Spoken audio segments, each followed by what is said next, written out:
Hello and welcome back to a Game of Thrones mod for Crusader Kings 3. In between episodes, there was a claim made in the comments about something our councillors can do. So, what we're going to do is we're going to test it because, well, that's the easiest way to find out if it's right or not. So, Midlore Point has on it a bit of county corruption. We would like to remove this because this is obviously bad. It lowers holding taxes and so on. Now, previously I said that while raising control, there was a chance of it being removed, which is true. There is a chance of it being removed, and that's something that can happen if you're doing this, right? While control is being increased, the county will not acquire corruption, and actually there is a chance it's removed. Cool. So, that's what it's doing. In fact, it's up here. Yeah, 4% of removing corruption on the county. Wonderful. So, that's what it says it does. The claim in the comments is, if you use the martial task, increase control, which I assume this one is, let me just double check there isn't one that just says increase control without that. Nope. So, this one corruption modifier can be removed by this task immediately if control is at 100 at the cost of 25 control. Okay. Well, here's Midlore Point. Increase control in county. Chance of removing county corruption is 24.4% per month because it's 4.4 plus the county control. Possible side effects, monthly progress. Okay, I'm going to click it. So now we are increasing control in the county. This is still here. Okay, now I'm going to unpause. Wait a second, did that work? Hey, that worked! And it removed Thieves Guild, and that was, as far as I can tell, a 100% chance of working. Huh. You know what would be really nice? What would be really nice is if they at some point documented this feature. I think that would be really useful. Because then people would actually know it existed without somebody being like, hey, did you know that you can just do this thing? Like, no, I didn't. Anyway, thank you very much for letting me know. We will use that all the time. Like literally all the time. Anytime we get a new county with lowered control, there's always corruption on it. Or sometimes you get ones that are 100 of corruption on it. Yeah, I would much rather just remove it and then build back up again the control than wait for it to wear off by itself. Wonderful.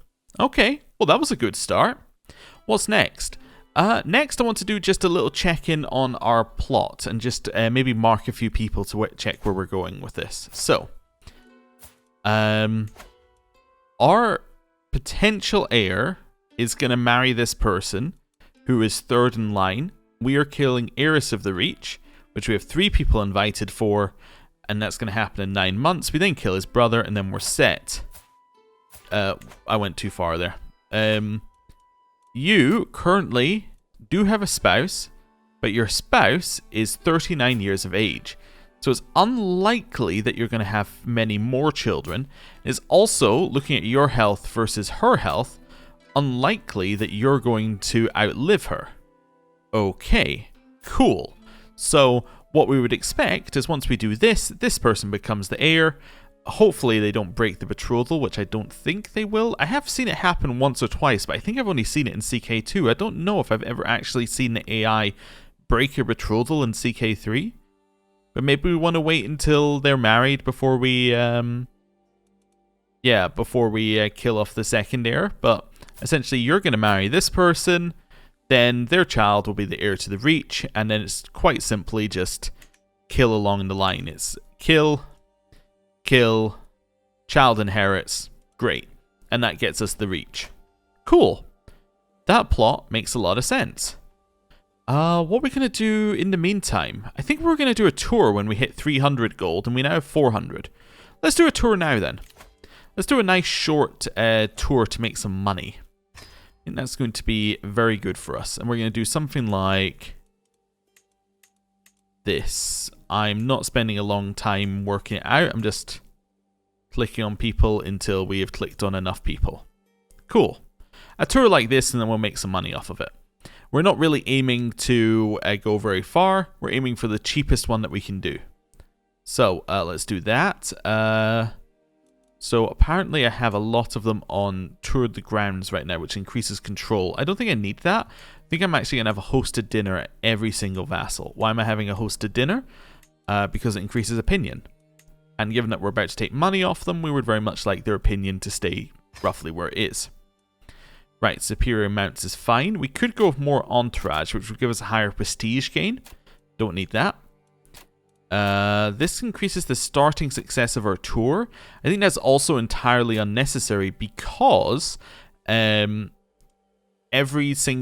we're going to 10 places, we're probably going to succeed in our tour anyway. So we might as well go for the cheapest possible thing that we can do here. Okay, so that only means it's only 280 to go on the tour. We could go for justice. Justice is increasing control. It seems to be suggesting that control is low. Let's just cancel our plans for now. I just want to check something.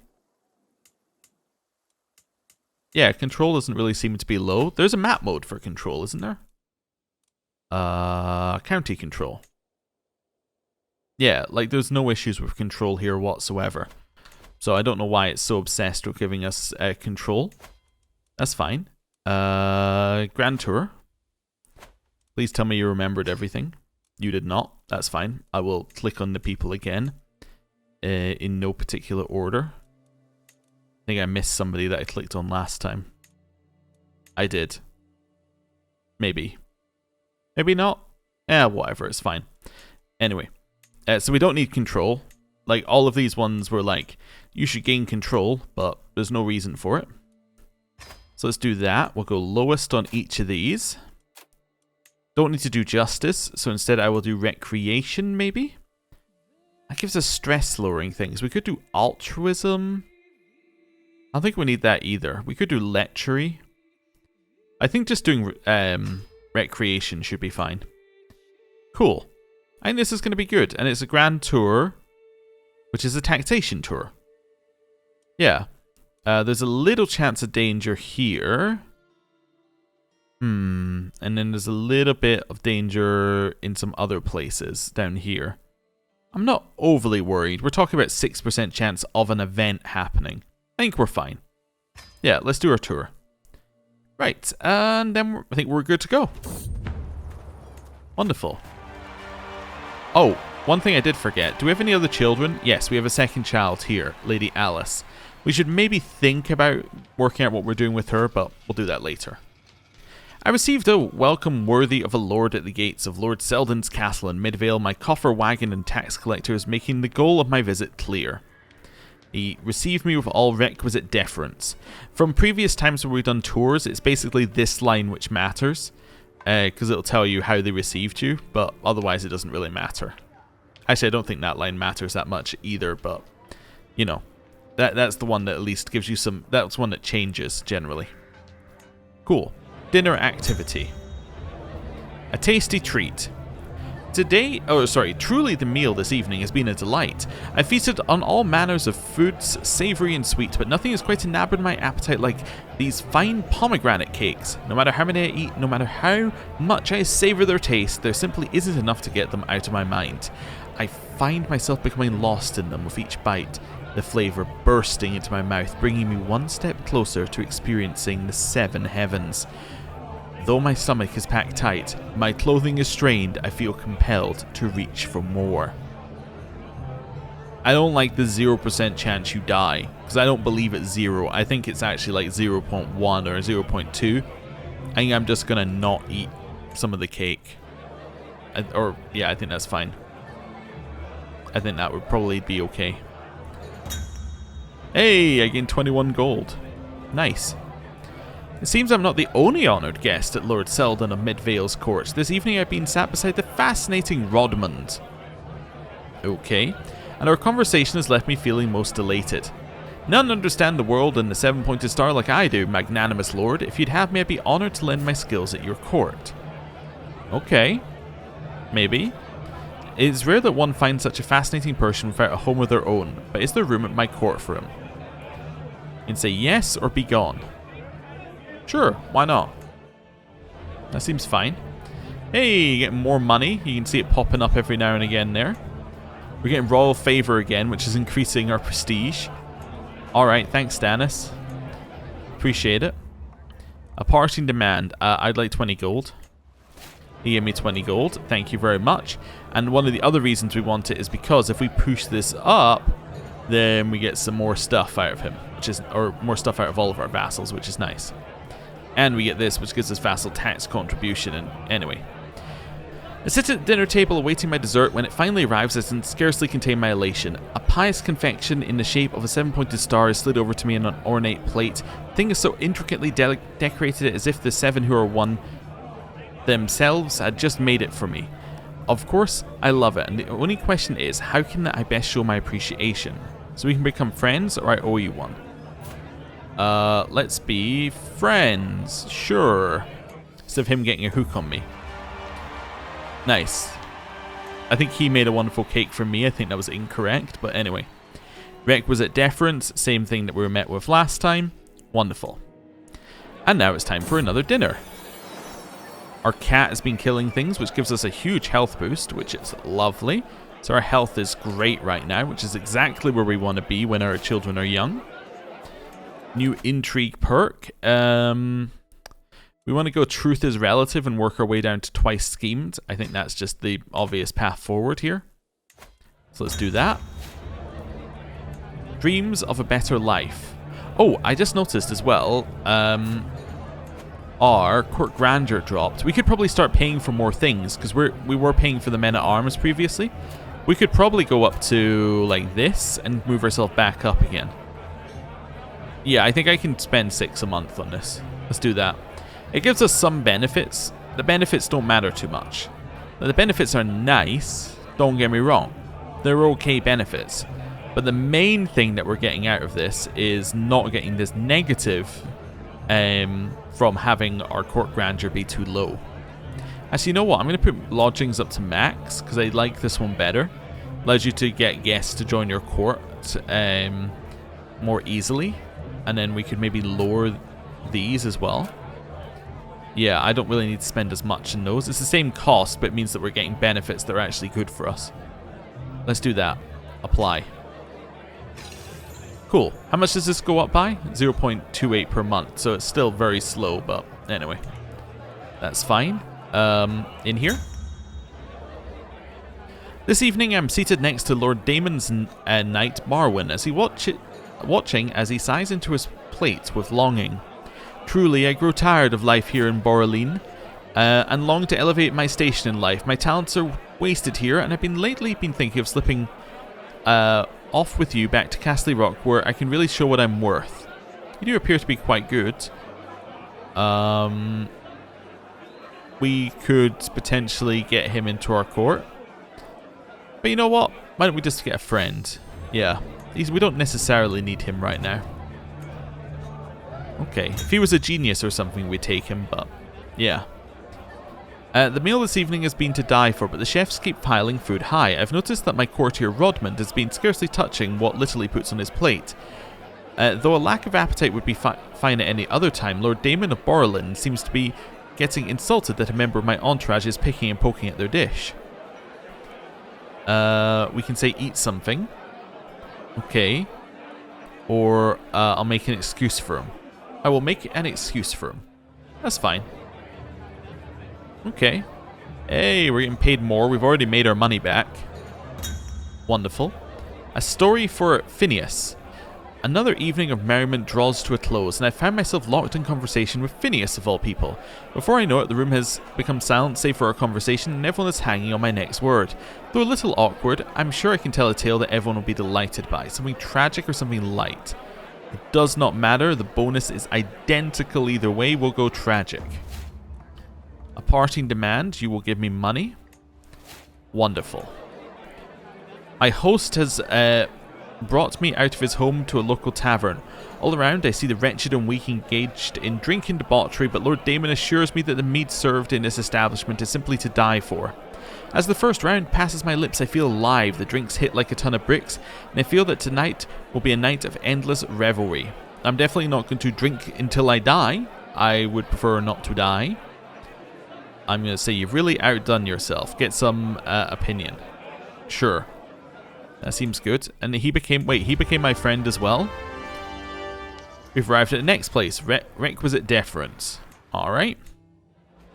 Carrying on. Ooh, you discovered a secret? Someone's non-believer secret. Nope, not useful. I'm looking for people who have money and unlanded and mail, and that we can imprison and send to the Night's Watch. But that's okay. Anyway, it's another evening of my stay in Lord Eldrick of Sarsfield's home, and yet another foreign meal is placed in front of me. I knock it around a little with my knife, watching as the dark, unfamiliar sauce slides around like cascading mud. Oh, what I wouldn't give for some food from the capital. So I can ask, but you can get a hook on me. I'll just eat the food and take 6 stress. I'll just eat the food. My courtier Rodman has approached me, claiming to be given Lord Eldrick of Sarfield's permission to come join his court in place of my own. You just joined my court 2 seconds ago. No, get off. You only joined my court 2 seconds ago. I didn't even want him. I'm just like, it's just rude. Right. You would like me to get this blooded blade. Okay. I mean, I could maybe give it to somebody, I suppose. Yeah, I'm not really sure what to do with it. I now have 2 of these, and neither of them are very good. Right, back in here. The contest. It has been a long and wondrous evening of revelry and merriment, and many a goblet of wine has been shared between me and my good host, Lord Eldrick of Sarsfield. However, it would seem that Lord Eldrick has been trying to drink more than me, always filling his own goblet a little higher than mine. Is this some sort of implicit challenge? Perhaps I ought to set some stakes here. No, we are not going to have a drinking contest, because then he could get a hook on us. It would seem that Lord Eldrick of Sarsfield decided to put on a performance for my amusement this evening. I'm sat at the feast table, eagerly awaiting my entertainment, when Lord Eldrick appears dressed as my beloved Andara. A dead person from my... Was she not the wet nurse? That's just weird. I think only of Lord Corwin of the Westlands and all the wonderful times we had together. A heartfelt tragic performance recreating the time my wet nurse Andara died in her sleep. This is just weird. I'm just gonna say I love it, and then we can leave quickly. What an odd thing. Okay. Hey, our level of dedication to our faith went up. We're now a devoted servant. Okay. Cool. Hey, more people are joining my plot to kill the Tyrell. Wonderful. I've been enjoying my time here, but cannot help but notice I've feasted in extravagance every day when I've been here. Perhaps Lord Eldrick is significantly more wealthy than I initially imagined. Let's see here. We can get him to increase his feudal taxes to us. And he gets a weak hook indebted on you. No, I want to do that. I want to just take 25 gold. If you would give me 25 gold. Thank you. Then I'm also going to take 25 gold here. Thank you. Wonderful. Unexpected wake-up call. I emerged from my slumber after another peaceful night staying with Lord Eldrick. As I regain my consciousness, I feel the touch of something heavy beside me that wasn't there before. I feel the familiar touch of a woman gliding her fingers inquisitively across my breast. The gift is certainly unexpected, but is it really such a pleasant thing to wake up to? We could become friends with Lord Eldrick, lay with Cinders, and then he would have a hook on. He could get a hook on me because he knows my secret. I'm gonna say no, and leave. Okay, requisite deference here. Okay, and now we're at yet another one of these feasts. A barely used trail. We shall kill him on it. Eris is dead. Everyone agrees it was a terrible tragedy. My involvement and the existence of any scheme remains unknown. We have indeed killed him. Let's go to the reach here. So his heir is now Edison. Okay. We could wait a little bit before doing any more killing. Yeah, we'd ideally want to wait till Petyr is of age. So let's just do a little marking here. We're then going to mark you. And we'll see how that goes. Right. Back in here. Back to non-stop dinners. I'm enjoying my quiet dinner of Lord Robert of Longmont and his Countess, Lady Cyrell of Longmont. But moments after Lord Robert excuses himself, Lady Cyrell of Longmont descends upon me like a rabid dog. I'm frozen with shock, quite alarmed that it merely takes Robert leaving the room for Cyrell to consider adultery with the nearest person. Oh, please save me from this boredom. Robert is no lover of mine. He is as loving as a piece of timber. Please take me and love me as he never has. I mean, like father, like son, I would imagine. We could get a strong hook on her, though, if we wanted to. Let's just go with pleasure and see how that one goes. Right, carrying on. Her grandeur went back to level 8. Love it. Everyone is making merry at dinner, and I tell another one of my legendary jokes to much laughter and applause, and coughing, I look round to see Cyrell clutching her throat tight and hacking heavily, growing red in the face. It seems my joke may have been a little bit too much for her. I could leap to the rescue, of course, but is it really my concern? I will save her. I have saved her. Okay. She can become my friend, or you do owe me your life. You can become my friend. We're just collecting friends now. We have many friends all over the place. It's good to have friends. Also, we're extremely rich already. Look at that. That's incredible. You know what? We're so rich that we have, enough money to look at this and go, ooh, he's a legendary guy and he makes armor? Our armor's not that good. You know what? Go and make some armor for me. Yeah, I will sponsor your inspiration. Wonderful. Then we also have enough money to look at Castley Rock and go, well, what could I upgrade? I can maybe upgrade the trade port to the next level. Get a little extra there. Sure, why not? Spend some of our money. Where are all the pastries? Or who ate all the pastries? Food has been piled high again this evening, as I have come to expect. However, the little pastries I've grown so fond of seem to be absent. I turn to Lord Robert of Longmont with a quizzical expression on my face. I know you expected more pastry, my lord, but the cook assures me every last one went missing just before it was ready to be served. We tried to catch the thief, but the gluttonous villain is too elusive. Not too elusive for me, I shall find them. I will also take 20 gold. Okay. I follow the trail of crumbs and splotches of grease and sauce all the way down the corridor until at last I locate the culprit, but I don't think anything could have prepared me for what I was about to see. I find Corbin, completely nude with his back to me, and as I enter he spins to me, revealing the entire tray of pies stacked high at loin height, a single pastry still covering his modesty. Oh, it's not as it appears, my lord. Please do not pray, do not tell a soul of this, and say, let Sherry becomes my friend. May I try? Exposed miserable bastard, or a secret for you and me. We will use our gluttonous thing and share, I guess? Okay. Den of Sin. As I'm stirred awake from my midnight slumber, I hear the cheers of revelry and merriment slowly approach me from behind. Rialta appears, her breath rank with the stench of wine. By the seven who are one, there is a wonderful den of sin just a few minutes away, my lord. We must stay here a while, make ourselves stupid with merriment. And go on a drinking binge for 5 years, or not? Let's not do that. Let's go to another dinner, where we can drink. You got requisite deference again. I think that's the default. My rival, Lord Kelvin, is dead. I did a lot towards that. Really worked hard on killing him. We should probably kill some of our rivals at some point, although, I mean, I guess some of them happen to be, in charge of House Tyrell, and we need them for marriages, but anyway. I guess we have a rival with Rickard Karstark again. Okay. Cool. A little snooping. It is morning, and I emerge reluctantly into the waking world as the morning sun suddenly pierces my vision. I see a servant shuffling awkwardly around my room, unsteady as she sets my breakfast down beside me. I ask what troubles her, and even with such minimal provocation, she begins to vomit words forth. Oh, my wise and kind lord, these walls talk. What terrible things they say. I know so much, too much. I think some days Lord Halder of Motley Hills would never forgive me if I told you. I just can't keep these secrets in my head anymore. So we can learn of Corso's non-believer's secret.